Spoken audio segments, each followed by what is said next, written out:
You ask Tiger to solve. This deals with linear equations with one unknown.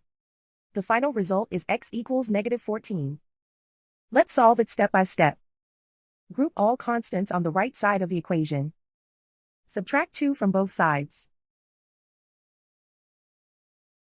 Simplify the arithmetic.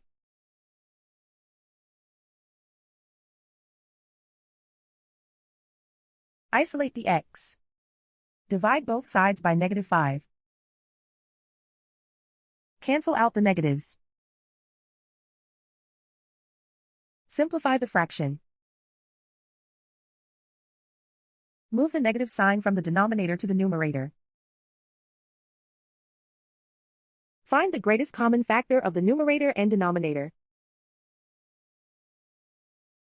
Factor out and cancel the greatest common factor. And so the final result is x equals -14.